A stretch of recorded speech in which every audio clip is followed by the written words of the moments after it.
분들과 한번 인사하겠습니다. 좋은 아침입니다. 인사하실까요? 앞뒤에 계신 분들과도 인사하겠습니다. 좋은 아침입니다. 여러분, 하나님이 우리를 부르시고 그 영화로우신 주님께서 오늘 여러분과 저를 불러주셔서 하나님의 자녀 삼아주신 것을 우리가 기념하고 부활하신 주님의 영광을 함께 노래하고 기뻐하는 아침이니 여러분, 얼마나 좋은 아침입니까? 오늘 주님의 은혜가 예배하시는 여러분의 마음 가운데 충만하게 임하시기를 축원합니다. 오늘 읽어주신 본문 안에는 예수님께서 12명의 제자를 부르시는 장면이 기록되어 있습니다. 한 가지 궁금한 것은 예수님께서 수많은 사람들이 예수님을 따랐을 터인데 그들 중에서 12명을 특별히 선택해서 부르신 어떤 특별한 기준이 무엇일까 하는 것입니다. 어떤 기준으로 예수님께서는 12명을 선택하신 것일까요? 분명히 기준이 있었을 것이라고 저는 생각합니다. 오늘 본문 13절에 보니까 이런 힌트가 나와 있습니다. 여러분, 오늘 본문 13절을 한번 같이 읽겠습니다. 또 산에 오르사 자기가 원하는 자들을 부르시니 나온지라. 13절에 나온 힌트는 예수님께서 12명을 부르신 그 기준이 무엇인지는 잘 모르겠지만 예수님께서 원하시는 사람들이다 하는 것만은 분명하다는 것을 우리에게 보여줍니다. 그런데 그 원함의 기준이라는 것이 성경에는 기록되어져 있기를 않기 때문에 우리는 주님이 어떤 기준으로 주님이 원하는 자들을 부르셨는지 우리가 알기가 참 어렵습니다. 다만 우리가 오늘 본문을 통해서 알 수 있는 것은 주님이 12명을 선택하신 그러한 과정과 또 주님이 이 12명의 제자들을 선택하신 목적이라고 말할 수 있습니다. 우선 과정을 살펴보면 예수님께서 이 12명의 제자들을 선택하시는 과정은 매우 신중했다 하는 것을 생각해 볼 수 있습니다. 저는 한번 따라해 보실까요? 예수님께서 12명을 선택하실 때 매우 신중하셨습니다. 여러분, 제자들을 부르시는 이 장면은 공관복음, 마태복음, 마가복음, 누가복음에 모두 다 기록이 되어 있습니다. 마태복음 10장, 또 마가복음 3장, 그리고 누가복음 6장에 보면 이 제자들을 부르시는 장면이 공통적으로 기록되어 있는데 거기 열거되어 있는 12명의 이름은 지금 보시는 이런 이름들입니다. 한번 같이 읽어볼까요? 베드로, 야고보, 요한, 안드레, 빌립, 바돌로메, 마태, 도마, 야고보, 다데오, 시몬, 가룟, 유다. 12명이 맞죠? 이 12명을 주님께서 부르시는 장면이 마태, 마가, 누가복음에 다 기록이 되어 있습니다. 다데오라는 인물이 좀 특별한 인물인데 다데오라는 인물은 마태복음과 이 동일 인물로 보여지는 이 사람이 누가복음에는 다데오라는 인물로 등장하고 있지를 않고 야고보의 아들 유다라고 등장하는 점이 조금 차이점이라고 말할 수 있습니다. 다만 그가 다데오와 동일 인물로 보이는 여러 가지 정황들을 볼 수가 있는데 특별히 요한복음 14장 22절에 보면 이렇게 말씀합니다. 가롯인 아닌 유다가 이르되 주여 어찌하여 자기를 우리에게는 나타내시고 세상에는 아니하려 하시나이까. 바로 가룟 유다가 아닌 다른 유다, 곧 야고보의 아들인 이 유다가 아마 다데오와 동일 인물일 것이라고 우리는 추측을 합니다. 자, 어찌되었든지 예수님께서 이 12명을 선택하시는 과정은 아주 신중했다는 것이죠. 그것이 무엇을 보면 알 수 있는가 하면 누가복음 6장에 보면 예수님이 제자들을 선택하시는 장면을 이렇게 묘사하는 구절이 등장하고 있습니다. 그때 예수께서 기도하시러 산으로 가사 밤이 새도록 하나님께 기도하시고 밝음에 그 제자들을 부르사 그 중에서 12를 택하여 사도라 칭하셨으니. 12절 말씀을 보면 예수님께서 제자들을 선택하시기 전날 밤에 밤이 새도록 하나님께 기도하시고 그리고 날이 밝자 제자들을 선택하셨다는 것입니다. 최종적으로 제자들을 선택하실 때 밤새도록 기도하시는 모습을 보이셨다는 것이죠. 이 말은 쉽게 제자들을 그냥 선택하신 것이 아니라는 의미입니다. 12명을 선택하실 때 신중하게 주님께서 선택하셨다는 것이죠. 두 번째, 이 부르심에는 분명한 목적이 있었다는 것입니다.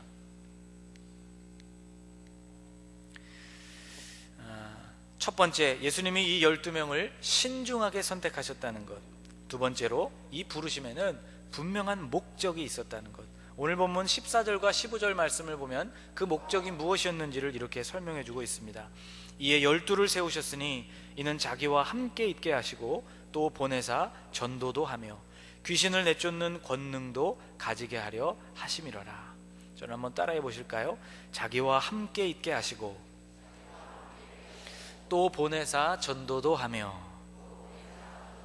네, 이 두 가지가 예수님이 제자들을 부르신 목적이라고 말할 수 있습니다. 예수님은 제자들과 함께 있기 위해서 3년 동안의 공생애 동안에 예수님과 함께 먹고 자고 사역을 함께 하면서 예수님과 늘 24시간 함께 있으면서 그것을 위해서 예수님이 제자들을 부르셨고, 둘째는 보냄을 받아서 권능을 가지고 전도를 하기 위해서 그들을 불러주셨다는 것이죠. 곧 제자들은 신중하게 선택된 사람들이요, 분명한 사명으로 부름을 받은 사람들이었다는 것입니다.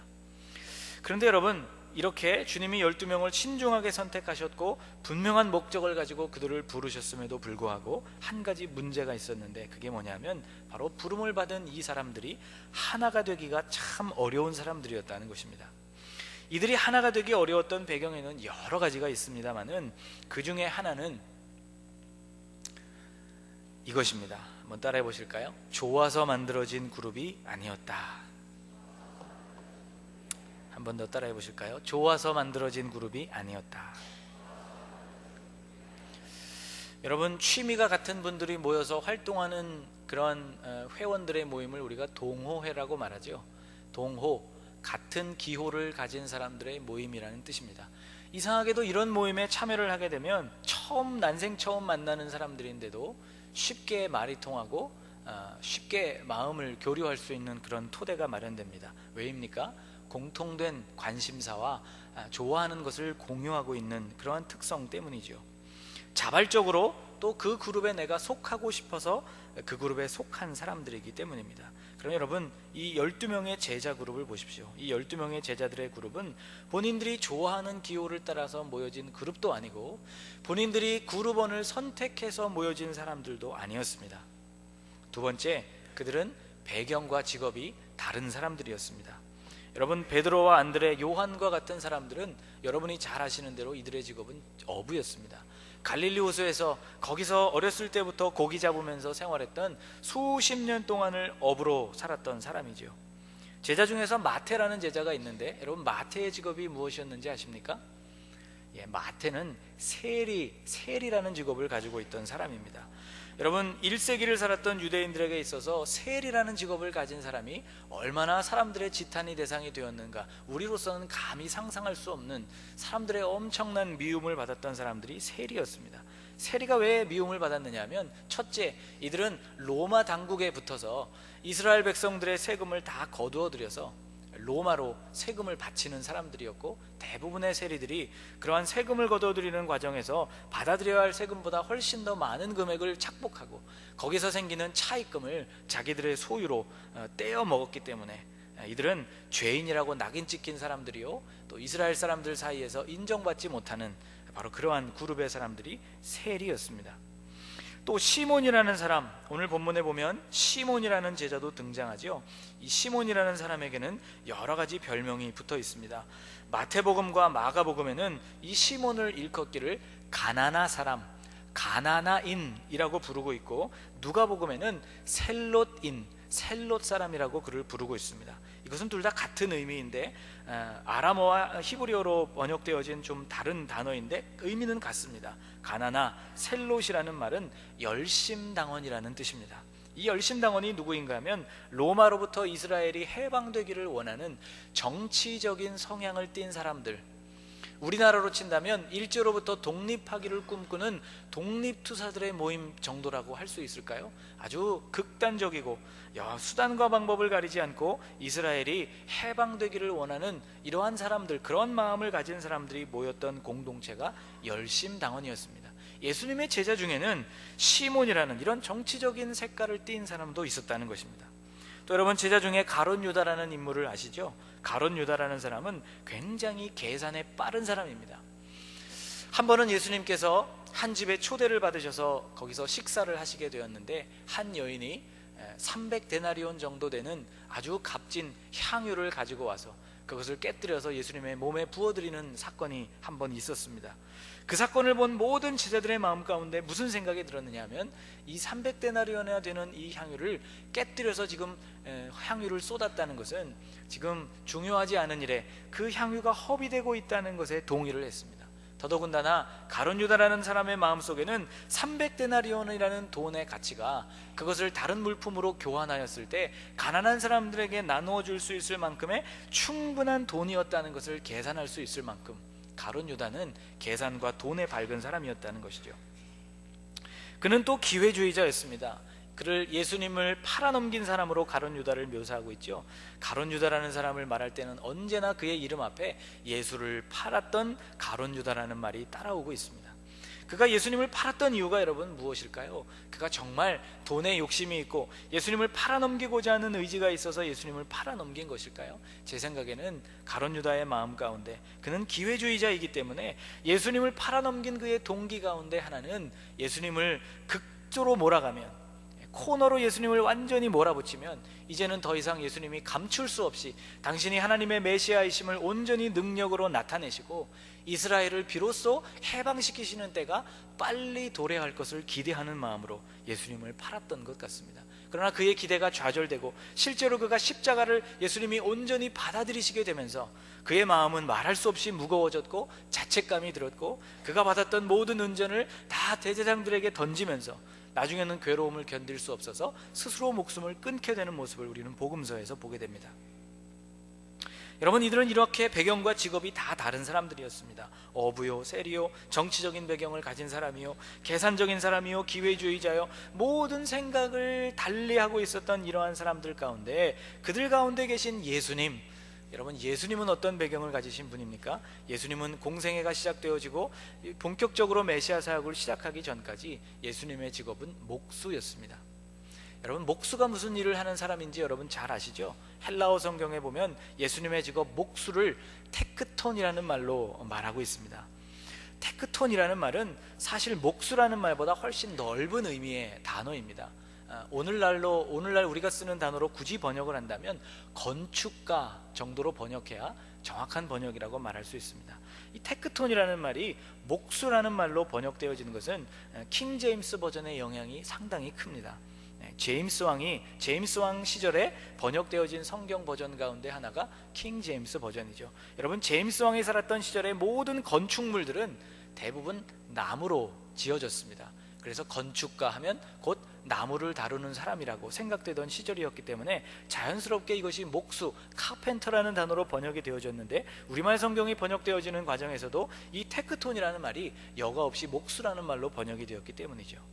여러분, 이스라엘을 여행 삼아 가시거나 성지순례로 가시거나 이스라엘과 팔레스타인 지역을 돌아보신 분들이 가장 놀라는 것 중에 하나는 이스라엘에 나무가 별로 없다는 것입니다.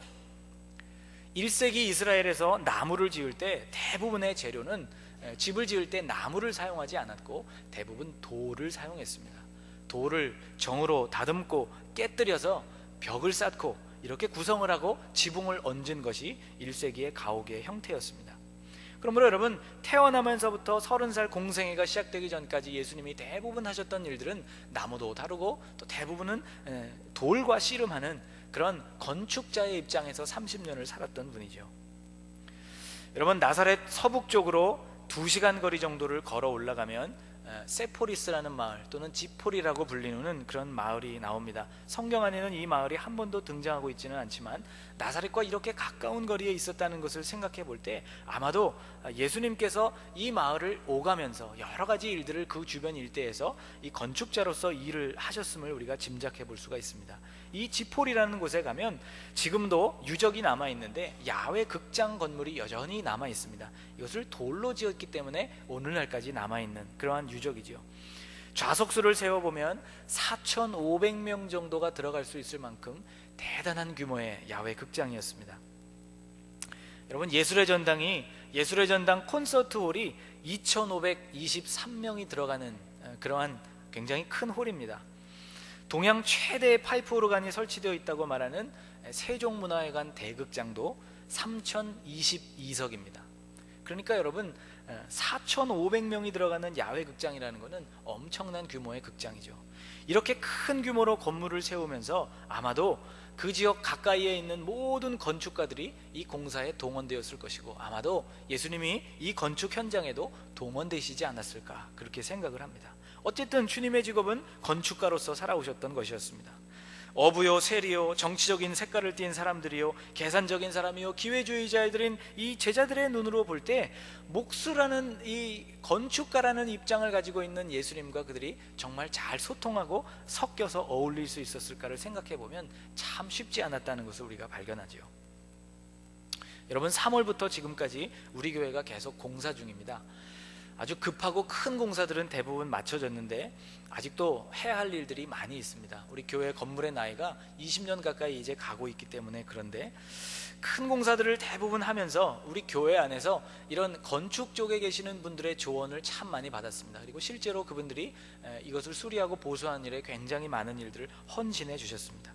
그런데 어떤 하나를 우리가 수리하기로 결정하고 그것을 보수하는 그 방법을 논의하고 토의하는 과정은 정말 만만치가 않았습니다. 아마 그 과정만을 이렇게 지켜본 사람들은 저분들이 모여서 또 이렇게 소리를 높이시면서 싸우나, 그렇게 생각을 할 정도로 아주 토론이 아주 열띠게 그렇게 일어났습니다. 물론 제일 합리적인 방법으로 결국 좋은 결론에 도달하게 되었고 은혜 가운데 잘 공사가 마쳐지고 있지만, 과정만 지켜본 사람들은 아마 충분히 그렇게 생각할 수도 있었을 것 같아요. 왜냐하면 이분들이 자기 나름대로 가지고 있는 자기 분야에 대한 지식과 경험으로 그 공사가 진행되기를 원했기 때문입니다. 토목과 건설 쪽에 계신 분은 그러한 나름대로의, 전기 분야의 전문가이신 분들은 전기 분야의 입장에서 여러 가지 입장에서 그것을 다각도로 검토해 보면서 하나의 길을 찾기가 참 쉽지 않았다는 것이죠. 여러분, 한 가지 계통에 있는 사람들이 모여서 의견을 나누어도 이렇게 힘든데, 배경과 직업이 전혀 다른 사람들이 만나서 12명의 제자 그룹을 구성했다면 여러분, 이 사람들이 하나가 된다는 것은 얼마나 어려웠겠습니까? 세 번째, 제자들이 하나가 되기 어려웠던 이유는 그들의 출신 지역이 달랐기 때문입니다. 제자 중에 한 사람이었던 안드레는 원래 세례 요한을 따르던 제자였습니다. 세례 요한이 지나가시는 예수님의 모습을 보고 보라, 하나님의 어린 양이로다 하면서 예수님을 메시아로 소개하자마자 2명의 제자가 예수님을 따라갔는데 그 중에 하나가 안드레였습니다. 이 안드레라는 사람이 예수님을 만나자마자 나다나엘이라는 친구를 전도했는데, 그에게 우리가 메시아를 만났다고 예수님을 소개하면서 예수님의 출신 지역을 이야기합니다. 나사렛에서부터 온 예수라는 분을 우리가 만났는데 이분이 메시아다, 가서 그분을 좀 너도 만나보았으면 좋겠다, 그렇게 친구를 설득하게 되는데, 이 말이 전혀 나다나엘에게 먹혀들지를 않았습니다. 왜냐하면 예수님이 출신 지역이었던 나사렛이라는 말 때문이었습니다.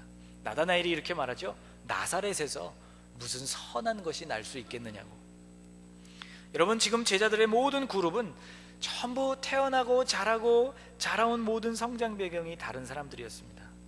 오늘 장로님이 기도해 주시면서 우리나라 안에 있는 여러 가지 지역과 여러 가지 이런 다른 배경들 때문에 일어나는 갈등들, 그것을 위해서 기도해 주셨는데, 여러분, 자기 고향이 틀리다는 것, 여러분, 우리가 어떤 사람들에 대해서 이해하고 그 사람을 평가할 때 이전까지는 하나도 생각하고 있지 않다가 그분이 어디 고향이고 어디 출신이라는 것을 생각하게 되면 우리가 이렇게 얘기합니다. 아, 그분이 경상도 출신이어서 그랬구나, 아, 저분이 충청도 출신이어서 그랬구나. 굳이 연결시켜도 되지 않는 것들을 그분의 출신 배경으로 연관지어서 생각하는 것이 우리에게도 그런 습성이 있습니다. 제자들이 하나가 되기 어려웠던 이유 중에 하나는 그들의 출신 지역이 다 달랐기 때문입니다. 네 번째, 제자들이 하나가 될 수 없었던 이유 중에 하나는 그들의 성격이 다 달랐기 때문입니다. 12명의 제자들 가운데 가장 조용하고 침착한 사람을 들 수 있다면 아마도 요한이라는 제자를 들 수 있을 것 같습니다.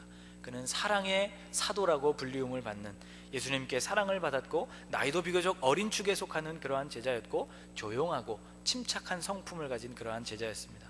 반면에 베드로라는 제자는 굉장히 다혈질이었고 성격이 급한 사람이었습니다.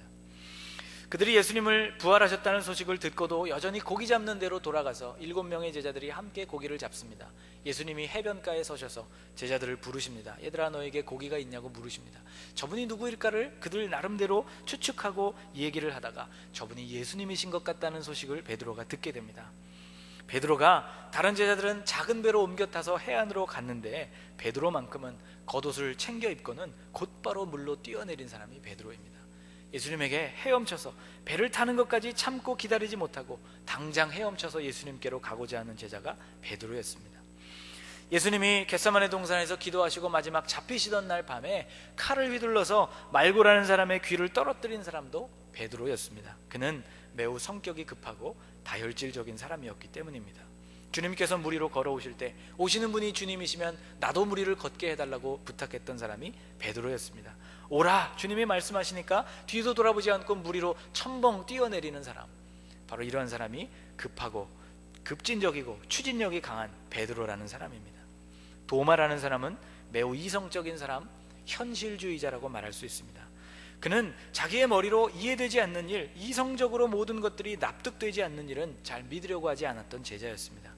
예수님이 부활하실 때 부활하신 주님의 모습을 보여주는 그 장소에 도마가 마침 없었는데, 도마가 나중에 도착하고 나서 제자들이 도마에게 이렇게 얘기하죠. 우리가 부활하신 주님을 만났다고.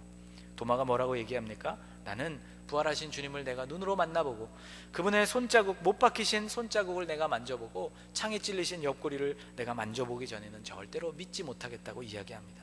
주님이 이 도마를 위해서 친히 한 번 더 제자들 가운데 나타나 주실 정도로 도마는 이성적인 사람, 현실주의자였다고 말할 수 있습니다. 가룟 유다라는 사람은 아까 말씀드린 대로 매우 계산적인 사람이요, 치밀한 사람이요, 또 부정적인 사람이라고 말할 수 있습니다. 야고보와 요한에게는 우레의 아들이라는 별명이 붙었습니다. 조용한 것 같아 보이지만 그 결정적인 순간에 폭발하는 성격을 가진 사람, 마치 천둥이 그렇게 치죠. 아무런 소식이 없다가 갑자기 우르릉 쾅쾅 치는 것이 천둥이 아닙니까? 아마 야고보의 요한의 성격 가운데 그런 부분이 있음을 주님이 아시고 그들을 우레의 아들이라고 별명을 붙여주신 것 같습니다. 12제자의 성격은 나름대로 한 사람 한 사람이 다 달랐다는 것입니다. 다섯 번째, 그들이 하나가 되기 어려웠던 이유는 그들이 예수님을 따르고 예수님으로부터 기대하는 목적이 달랐다는 것입니다. 시몬과 가룟 유다와 같은 사람은 정치적인 이유로 예수님을 따랐습니다.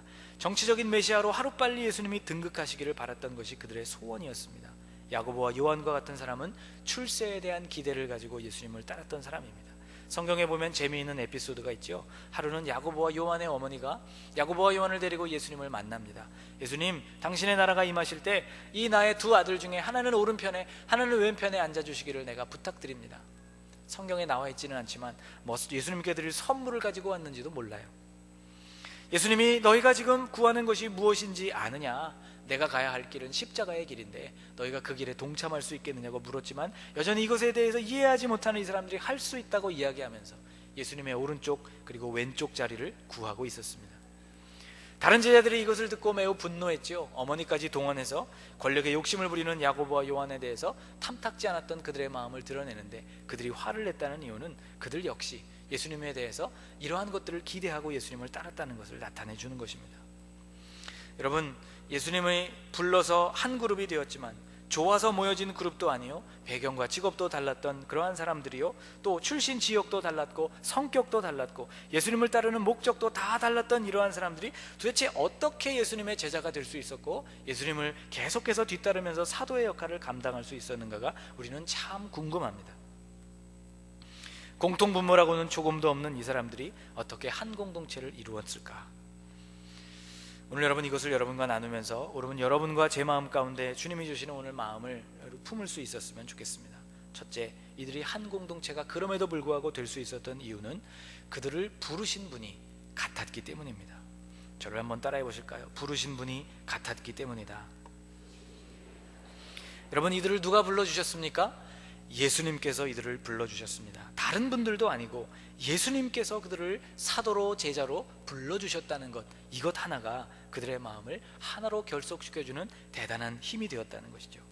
아포스톨로스, 이 말이 사도라는 말입니다. 아포스톨로스, 사도라는 이 말은 보내심을 받았다는 뜻입니다. 바로 보내고 계신 분, 그들을 보내신 분이 누구이냐? 예수님께서 그들을 보내고 계셨기 때문에 그들은 보내신 분 예수님을 중심으로 하나로 뭉쳐질 수 있었다는 것입니다. 교회, 우리가 이 교회를 말할 때 에클레시아라고 말합니다. 에클레시아라는 말은 부르심을 받은 공동체라는 뜻입니다. 한 곳에서부터 다른 곳으로 이끌림을 받고 따로 떼어서 구분되어진 공동체라는 말이 교회, 에클레시아라는 말입니다. 오늘 주님께서 우리를 바로 그렇게 세상 가운데에서부터 거룩한 하나님의 공동체로 우리를 불러주셨습니다. 부르신 분이 같기 때문에 그들은 하나가 될 수 있었다는 것이죠. 초등학교 때 제가 선생님의 심부름을 한번 한 적이 있습니다. 요즘은 그런 심부름 시키면은 아마 어디 인터넷이라도 올라가서 우리 아이에게 그런 심부름을 시키는 그런 교사라고 고소가 들어갈지도 모르겠는데, 제가 국민학교 다닐 때, 그때 국민학교 시절에는 뭐 이런 일들이 종종 있었습니다. 저희를 가르쳐 주셨던 선생님이 위장이 굉장히 안 좋으신 분이었는데, 수업을 진행하시다 말고도 속이 이렇게 가끔 쓰려오시는 그런, 속이 별로 좋지 않은 그런 선생님이었습니다. 이분이 상습적으로 드시는 약의 이름이 겔포스였습니다. 요즘도 그런 약 나오는지 잘 모르겠는데, 이렇게 액으로 되어 있어서 이렇게 먹는 그런 약이죠. 선생님이 수업하시다 말고 저를 부르시더라고요. 야, 광산아 나와봐라. 저한테 무슨 일을 시키는가 하면, 그 학교 앞에 가면 겔포스 파는 데가 있는데 거기 가서 이 겔포스를 몇 개 좀 사오라는 그런 부탁이었습니다.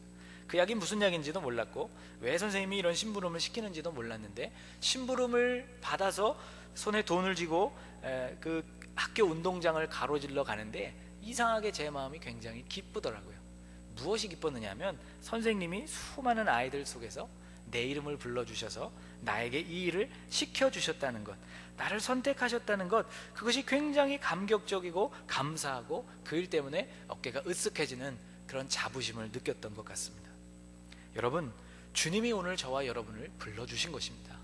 다른 분이 아니고 주님이 우리를 불러주셨기 때문에 우리는 수많은 다른 배경들을 가지고 있지만 부르신 주님 안에서 하나가 될 수 있다는 것입니다. 제자들이 하나가 될 수 있었던 두 번째 배경은 그들에게 한 분이신 성령이 임했기 때문입니다. 성령께서 그들을 하나로 묶어주신 것이지요. 특별히 우왕좌왕하던 제자들에게 성령이 임하고, 불과 같은 성령이 그들에게 임하고 그들이 다른 방언을 말하게 되면서 그들이 온전히 하나님의 일을 감당하게 되었는데, 바로 성령께서, 그들에게 임한 성령이 그들의 모든 두려움을 물리치고 비로소 그들이 하나로 온전히 묶여진 사도가 되어서 그 사명을 감당할 수 있도록 묶어주신 것이었습니다. 로마가 기독교를 심하게 박해했다는 것, 여러분 역사를 통해서 잘 알고 계실 것입니다. 지금도 로마를 여행해 보면 지하묘지, 카타콤이라고 불리우는 이런 묘지에 숨어서 신앙생활을 하던 많은 사람들이 있었습니다. 그런데 313년 기독교가 공인되면서부터 기독교계 안에는 심각한 문제가 생겼습니다. 왜냐하면 황제를 숭배하고 여전히 지상 위에서 황제도 숭배하고 하나님도 섬기던 그러한 교인들과 절대 황제 앞에 우리는 절할 수 없다고 생각하면서 죽음을 각오하고 지하교회로 숨어들었던 사람들 사이에 그들이 지상으로 올라오게 되면서 갈등이 생겼기 때문이죠. 멀리 로마까지 갈 것도 없습니다. 우리나라가 일제 36년의 지배를 받을 때 우리나라에서도 동일한 갈등이 있었습니다. 신사참배에 동조한 사람들과 반대하다가 고난을 당한 사람들 사이에 36년 이후에 45년 해방을 맞은 이후에 굉장한 갈등이 있었던 것이죠. 나중에 어거스틴이 이 문제를 이렇게 풀었습니다. 노아의 방주 안에 섞여서 함께 공존했던 그 짐승들의 구성을 살펴보면 정한 짐승들만 있었던 것이 아니고 부정한 짐승들도 구원의 방주 안에 함께 타고 있었다는 것을 이야기합니다. 여러분, 교회는 완벽한 공동체가 아닙니다. 구원을 향한 순례길에 오른 다양한 사람들이 모인 공동체입니다. 여기는 수많은 배경들이 있고 우리는 또한 다 죄인이어서 완벽하지 않은 사람이어서 다른 사람들을 완전히 용납하고 수용하고 하나가 되기 어려운 사람들입니다마는, 그러나 주님이 우리를 불러주셨고 성령께서 우리 마음 가운데 계시고 우리를 하나로 묶어주실 때 우리가 한 공동체가 될 수 있는 것이죠. 우리는 들보보다 티를 보기가 더 쉬운 사람들입니다. 예수님이 그런 비유를 하셨죠. 너희 눈 안에 있는 들보를 보지 못하면서 다른 사람의 눈 안에 있는 티를 빼내겠다고 하는 너희가 어리석다는 말씀을 주님이 해주셨습니다. 여러분, 들보를 왜 우리가 볼 수 없는 것입니까? 그것이 우리의 눈 안에 들어와 있기 때문입니다. 신체의 기관 가운데 눈이라는 기관은 수많은 것들을 판단하고 시각적인 신호를 통해서 확인하는 매우 중요한 기관입니다만은 치명적인 단점이 하나 있는데, 그것은 눈이 눈 스스로를 볼 수 없다는 단점을 가지고 있습니다. 아주 소중하고 요긴한 기관이지만 스스로를 볼 수가 없다는 것이지요. 그래서 반드시 거울이라는 도구가 있어야 우리 스스로를 볼 수 있는 것입니다. 마치 하나님의 말씀이 우리 자신을 비추어주고 우리 자신에 있는 어두움과 어리석음이 무엇인가를 비추어 주실 때에만 우리의 부족함을 발견할 수 있는 것이죠. 여러분, 비가 내린 후에 하늘에 뜨는 무지개가 우리에게 아름다움을 주는 이유는 무엇입니까? 무지개 안에 다양한 색깔이 공존하기 때문이죠. 한 가지 색깔로 여러분 무지개가 떴다고 생각해 보십시오. 빨간 색깔로 온통 무지개가 물들어 있다고 생각하다면 우리는 그것을 별로 아름다운 것이라고 보지 못할지도 모르겠습니다. 여러분 아마 결혼하신 분들은 짧게는 몇 년에서 길게는 수십 년 동안 지금 배우자와 살고 계실 텐데, 여러분 혹시 그런 생각 해보지 않으셨습니까? 살면서 여러 가지 갈등이 생기고 어려움을 겪을 때마다 나와 생각이 정말 잘 통하는, 나와 100% 일치하는 그런 배우자와 살면 얼마나 좋을까? 혹시 여러분 그런 생각을 해보셨을지 모르겠습니다. 여러분, 그런데 100% 일치하는 배우자와 살면 잘 통하고 좋을 것 같은데 여러분, 그렇지가 않습니다. 나와 똑같은 사람과 살고 있다고 생각해 보십시오. 여러분, 그것처럼 숨막히고 어려운 삶이 없습니다.